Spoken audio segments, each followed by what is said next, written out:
Salut et bienvenue dans ce nouveau numéro de Carrément Jeux Vidéo. Au programme de cette semaine, retour sur l'immense saga Final Fantasy, fleuron du jeu de rôle à la japonaise. Christophe Jallet, joueur du PSG, nous fait part de ses coups de cœur jeux vidéo du moment. Les Angry Birds sont de retour dans notre rubrique Carrément Mobile avec un épisode spatial. Deux sorties immanquables avec le contemplatif Journey et le virevoltant Kid Icarus.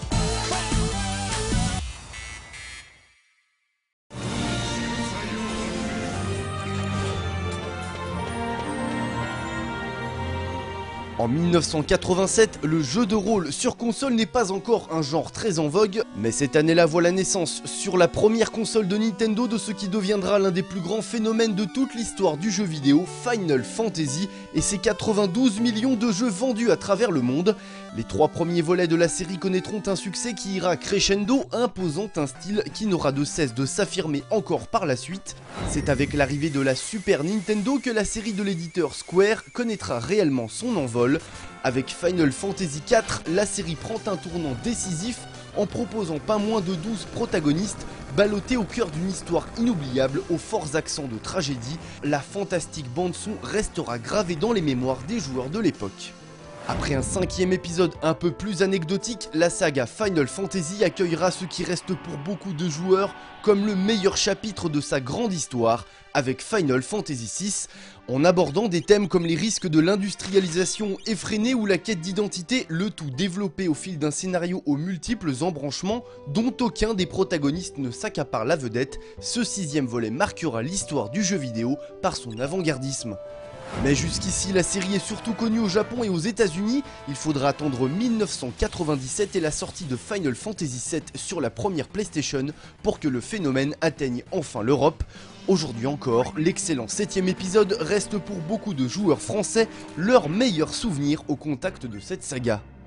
La PlayStation connaîtra à son tour 3 épisodes, mais déjà on sent que le feu sacré commence à vaciller. La PlayStation 2 reprendra tout de même le flambeau et parmi les 3 épisodes qu'elle accueillera, on retiendra le novateur mais parfois incompris Final Fantasy XII, dont le système de jeu s'inspirait en partie des fameux jeux de rôle en ligne désormais en vogue sur ordinateur. Aujourd'hui, la saga peine à retrouver son souffle. Après un Final Fantasy XIII honnête mais qui a suscité la polémique parmi les fans, la récente sortie de sa suite n'a pas enthousiasmé les foules. Le renouveau se fait attendre. Cette semaine, nous avons discuté avec Christophe Jallet, joueur du PSG, de ses coups de cœur jeux vidéo du moment. Alors à quoi tu joues, Christophe Jallet ? Bon, un petit peu tout, bon, les jeux de foot, hein, comme tout le monde quand on est ensemble, les petits défis, bon, j'aime bien les jeux de plateforme aussi, genre Uncharted, voilà, des jeux qui m'amusent. C'est agréable à jouer, c'est vivant et puis voilà, on passe toujours un bon moment devant ce jeu. Gran Turismo aussi, c'est pas mal et puis je joue souvent aux jeux de rugby aussi avec mon pote Nico Douchez. Je pense qu'aux jeux vidéo, Guillaume O'Haraud, ça doit être le top. Avec Néné, je pense aussi. Ils ont du temps de libre, hein, donc voilà, ils s'occupent bien. Bon, des familles, hein, c'est compliqué, on peut pas jouer souvent. Mais non, ouais, je pense que Guillaume, c'est haut de gamme. On ne présente plus Angry Birds, carton interplanétaire sur smartphones et tablettes tactiles avec plus de 500 millions de téléchargements. Après plusieurs versions pour la plupart dispensables, voici enfin venir un épisode déjà plus rafraîchissant. Comme son nom l'indique, Angry Birds Space propulse nos chers piafs colériques dans les profondeurs de l'espace.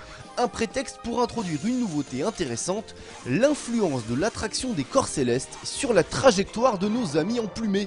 Il faudra donc anticiper et jouer avec ce nouveau facteur pour atteindre les cochons verts nous narguant sous leurs abris ou dans leurs petites bulles flottant dans l'espace.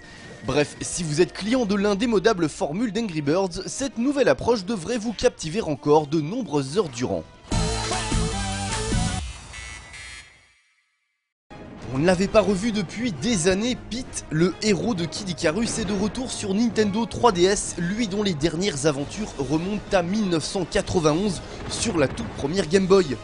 Et on peut dire que le virevoltant héros effectue un retour en grâce. Avec ce jeu de tir à la réalisation soignée, la portable de Nintendo s'offre un des meilleurs jeux de ce début d'année. Avec ses phases de jeu en vol fantastiques, son scénario bien ficelé, rythmé par de multiples rebondissements et servi par des dialogues pleins d'humour, Kid Icarus suscite l'enthousiasme à chaque fois qu'on s'y replonge. Seules les phases au sol, quelque peu déroutantes et une maniabilité pas toujours évidente, pourront en gêner certains, quelques menus problèmes qui fort heureusement ne ternissent pas ce retour gagnant pour Kid Icarus.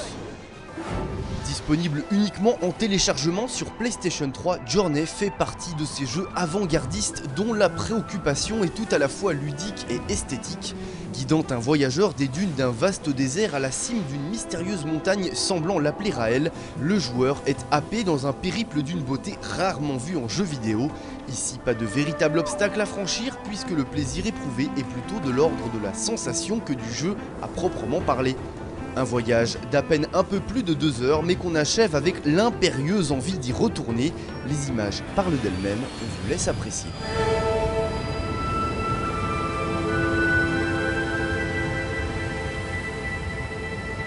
Et voilà qui clôt ce numéro de Carrément Jeux Vidéo. Sur ce, jouez bien, on se donne rendez-vous la semaine prochaine. Et d'ici là, n'oubliez pas que vous pouvez consulter tous nos articles sur les jeux de cette semaine sur notre site carrémentjeuxvideo.fr.